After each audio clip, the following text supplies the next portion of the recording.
Praise the Lord. Hallelujah. നമ്മളിന്ന് ഒരു ചെറിയ ചിന്തയിലേക്ക് വരികയാണ്. ഇന്നത്തെ വിഷയം എമാവോസിലെ ശിഷ്യന്മാർ എന്നുള്ളതാണ്. എമാവോസിലെ ശിഷ്യന്മാരെ കുറിച്ച് ആധുനിക സഭയുടെ പോക്ക് എമാവോസിലെ ശിഷ്യന്മാരെ പോലെയാണെന്നാണ് ഫ്രാൻസിസ് മാർപ്പാപ്പ പറയുന്നത്.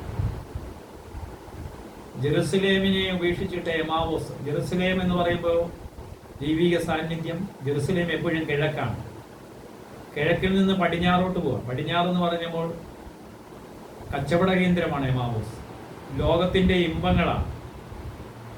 അപ്പോൾ ജെറുസലേം കിഴക്ക്, പടിഞ്ഞാറ് എന്ന് പറയുമ്പോൾ സൂര്യൻ അസ്തമിക്കുന്ന അവസ്ഥ എന്ന് വെച്ചാൽ ദൈവീയ ചിന്തകളിൽ നിന്ന് അകന്ന ലോകത്തിൻ്റെ ഇമ്പങ്ങളുടെ പുറകെ പോകുന്ന, നമ്മുടെ പ്രാർത്ഥനയുടെ എല്ലാ ലക്ഷ്യവും ഈ ഭൗതിക ആഗ്രഹങ്ങൾക്ക് വേണ്ടി മാത്രമുള്ളൊരു ജീവിത ലക്ഷ്യത്തിലേക്ക് നീങ്ങുന്ന രണ്ട് ശിഷ്യന്മാരെ കാണിക്കുക എന്ന് പറഞ്ഞാൽ അത് ഇന്നത്തെ 95% സഭാ മക്കളുടെ അവസ്ഥയാണ്.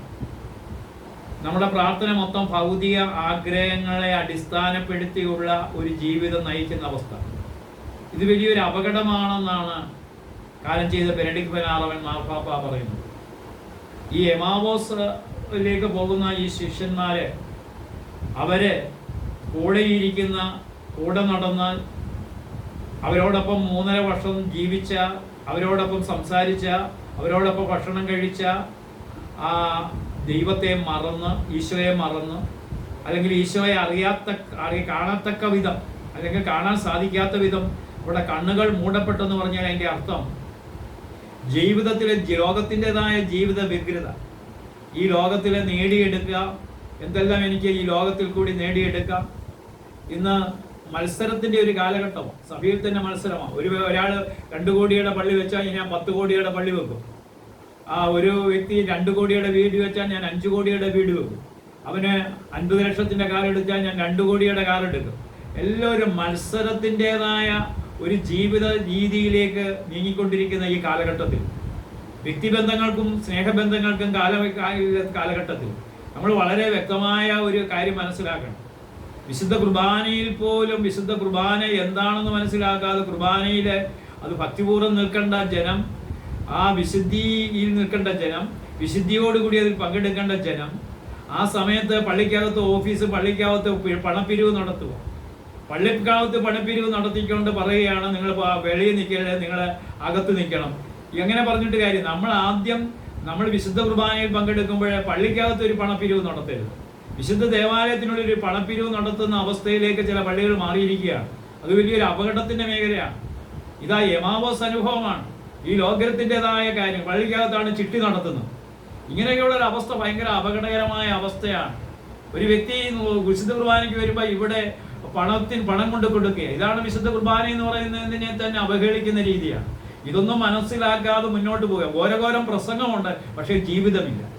ഈ ജീവിതമില്ലാത്ത അവസ്ഥയുടെ പേരാണ് എമാവോസ് അനുഭവം.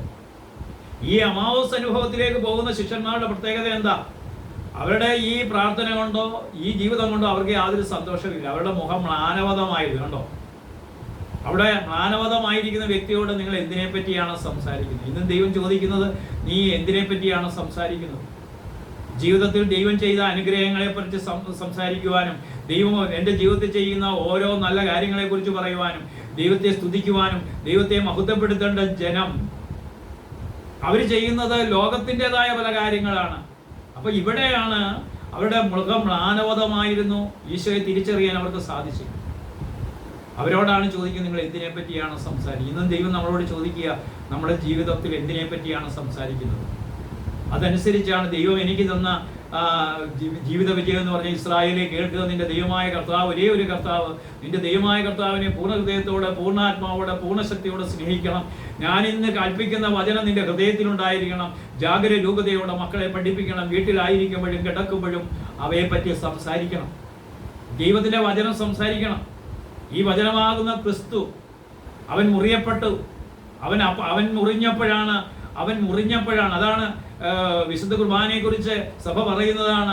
1 വിശ്വസിക്കേണ്ട രഹസ്യം, 2 ആഘോഷിക്കേണ്ട രഹസ്യം, 3 ജീവിക്കേണ്ട രഹസ്യം. എന്താ ജീവിക്കേണ്ട രഹസ്യം?